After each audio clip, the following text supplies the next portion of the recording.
여러분 안녕하십니까? 광주 MBC 뉴스데스크입니다. 6월 1일 지방선거에서 광주 전남 선거구 10곳 가운데 한 곳이 투표 없이 당선되는 무투표 당선 선거구가 나왔습니다.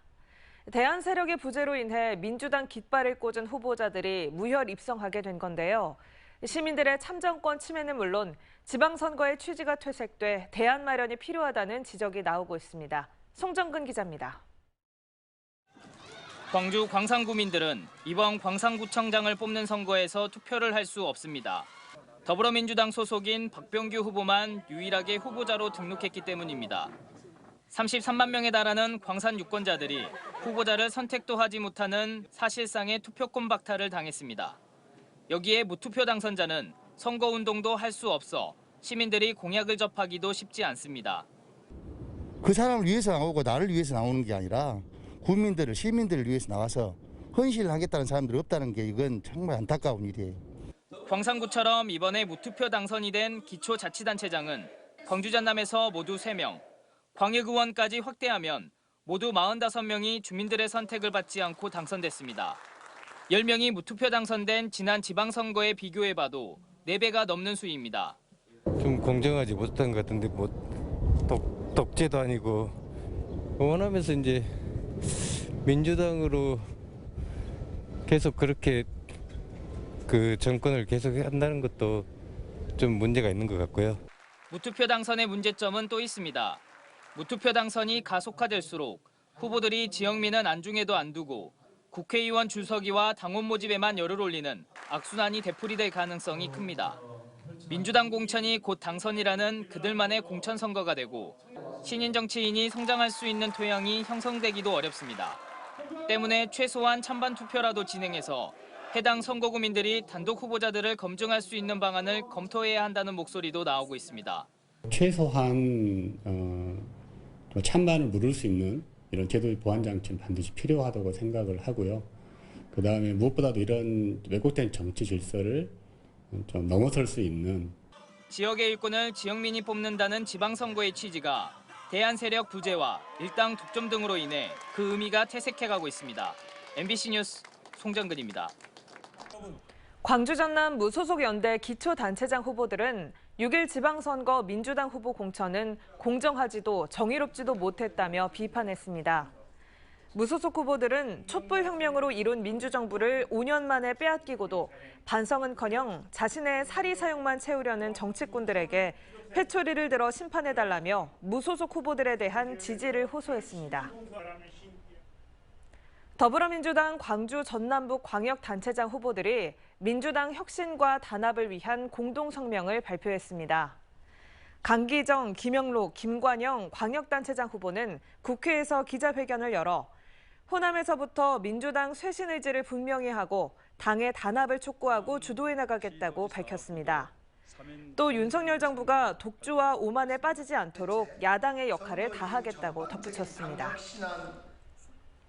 지방선거의 관심 선거구를 둘러보는 기획보도. 오늘은 광주 교육을 책임질 교육감 선거입니다. 막판 변수로 꼽혔던 후보 단일화가 결렬되면서 5파전으로 치러지게 됐는데요.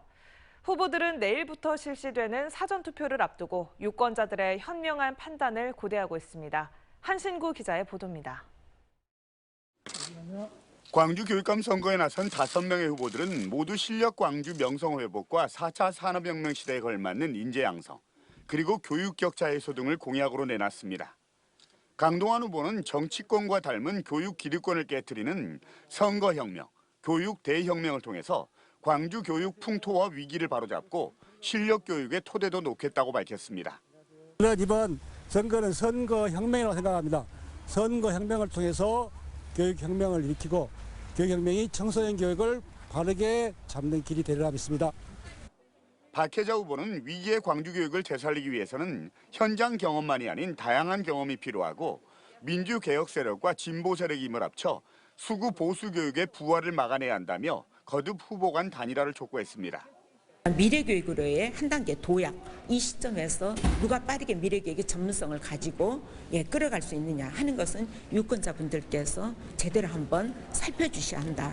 이정선 후보는 논문 표절과 교수 연구년 논란 등에도 각종 여론조사에서 줄곧 선두를 달리고 있다면서 혁신적 포용교육으로 광주 교육의 대전환을 이뤄내겠다고 강조합니다. 단 한 명의 아이도 포기하지 않는 모든 것을 쏟아서 우리 아이들을 책임지겠다는 교육입니다. 사람 사는 세상처럼 사람 사는 교육을 시행하겠다라고 하는 게 이정재 후보는 시대에 맞는 인성교육과 창의 혁신교육으로 하향 평준화로 무너진 광주 교육을 바로 세우고 사교육비 제로화 등을 통해서 학부모의 부담도 줄이겠다고 강조합니다. 인성 바탕 위에서 창의 그리고 실력이 이루어져야 한다고 생각합니다. 사람다운 사람, 인간다운 사람을 만드는 것 그 자체가 저는 실력이라고 생각이 됩니다. 정성홍 후보는 윤석열 정부의 특공교육을 막아내고 보편적 교육복지를 실현하기 위해서는 학교 현장을 누구보다 잘 아는 자신이 광주 교육의 수장이 돼야 한다고 강조합니다. 민주주의와 시대에 역행하는 교육감이 탄생을 막아야 합니다. 민주 진보 교육감 단일 후보인 저 정성홍에게 힘을 모아주십시오. 광주 교육감 선거는 막판 변수로 꼽혔던 후보 단일화가 사실상 무산됨에 따라서 이들 후보들의 5파전으로 치러지게 됐는데 이제 유권자들의 관심과 선택만 남게 됐습니다. MBC 뉴스 한신구입니다. 음주운전에 대한 인식이 나아졌다고는 하지만 이번 한 번쯤이야라는 생각으로 운전대를 잡는 사람들이 여전히 많습니다. 여기에 사회적 거리두기 해제로 경각심까지 풀리면서 밤낮을 가리지 않고 음주운전 사고가 잇따르고 있습니다. 임지은 기자의 보도입니다. 출근 시간대 광주 광산구의 편도 3차선 도로입니다. 빠른 속도로 달려오는 한 승용차가 순식간에 가로수를 들이받습니다. 인도를 덮친 아찔한 순간이었지만 다행히 지나가는 사람이 없어 인명피해는 없었습니다. 40대 여성 운전자가 사고를 낸 시각은 오늘 아침 7시쯤. 만취 상태로 차를 몰던 운전자는 이곳에 있는 가로수 한 줄을 그대로 들이받았습니다. 이에 앞서 어제 광주 동구에서는 대낮에 음주운전자가 몰던 화물차가 도로가 인도로 돌진했습니다. 날벼락 같은 사고로 자전거를 타던 시민 한 명이 안타깝게 숨지기도 했습니다. 두 운전자의 혈중 알코올 농도는 모두 0.1% 이상으로 면허 취소 수준의 만취 상태였습니다. 코로나19 감소세에 따라 사회적 거리두기가 해제된 이후 도심 곳곳에서 음주운전 사고가 크게 늘고 있습니다. 광주 전남 지역에서 이번 달 1일부터 25일까지 음주운전 적발 건수는 754건으로 전년 같은 기간에 비해 114건 늘었습니다. 그중 면허 취소는 449건에서 500건으로 증가했습니다. 음주 단속을 진행하고 있는 경찰은 낮 시간대 숙취 운전도 긴장감을 늦춰선 안 된다며 주의를 당부했습니다.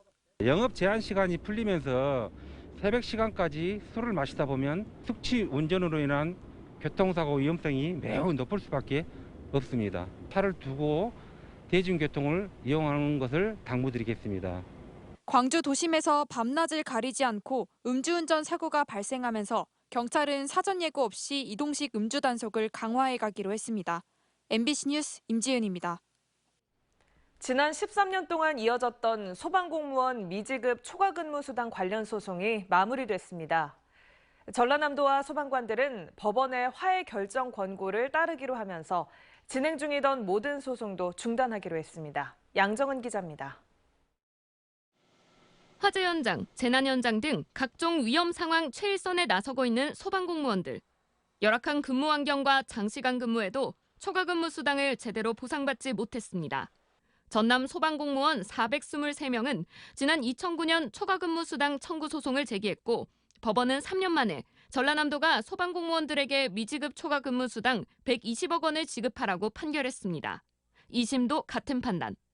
그런데 2019년 대법원은 소방공무원들에게 지급된 초과근무 수당 가운데 휴일 수당에 해당하는 28억 원을 반납하라는 결정을 내렸습니다. 소방공무원 한 명이 많게는 1,200만 원을 반환해야 할 상황. 소방공무원들은 이에 반발해 아침 근무교대 시간에 해당하는 39억여 원가량의 초과 수당을 지급하라며 추가 소송을 제기했습니다. 소송과 갈등이 끝없이 반복되고 소방공무원들 사이에서도 소송에 대한 의견 차이 때문에 화합도 쉽지 않았던 상황. 다행히 소방관 초과근무 수당 소송이 양측의 화해로 13년 만에 마무리됐습니다. 법원의 화해 권고 결정에 따라 소방 공무원들은 초과 근무수당 추가 청구를 포기하고 전라남도는 28억 원에 해당하는 소방 공무원들에 대한 가지근물 반환 신청을 포기하기로 했습니다. 아마 이 소송으로 인해서 서로 직원 간에 보이지 않는 갈등 또는 보이지 않는 서로가 어려운 점 그런 것들이 모든 게 해소돼가지고 서로가 한 마음으로서 우리 소방 발전을 위해서 같이 이렇게 응원할 수 있고 세월이 너무 많이 돼서 이제 지치기도 하고 그 다음에 일한 만큼 보상받고 있기 때문에 더 이상의 시간을 끄는 것은 무의미하다라고 생각을 해서 이게 하게 됐습니다. 현장에서 충실히 도민을 위해서 어떤 서비스를 할 것인가에 대해서 노력하고 같이 화합해서 소통을 이루어 나가도록 하겠습니다. 소방공무원들은 전라남도와의 13년간 갈등이 마무리된 만큼 앞으로 도민 안전지킴이 역할을 더욱 충실히 해나가겠다고 밝혔습니다. MBC 뉴스 양정은입니다. 광주에서 유통되는 일부 반려견 사료에서 세균이 검출됐습니다. 광주시 보건환경연구원이 시중에서 판매되는 반려견 사료와 간식 등 130건을 검사한 결과 세균과 대장균 등이 20여 건, 또 방부제 제품에서도 58건이 검출됐다고 밝혔습니다. 보건환경연구원은 병원성 대장균 등은 사람에게도 2차 감염을 일으킬 수 있는 만큼 주의를 권고했습니다. 오늘 오후 3시 30분쯤 광주 남구 백운동의 한 오피스텔 신축 공사 현장에서 콘크리트가 지상으로 쏟아지는 사고가 났습니다. 이 사고로 옆 주택가 지붕과 주차돼 있던 차량 등이 파손됐지만 다행히 인명피해는 없었습니다.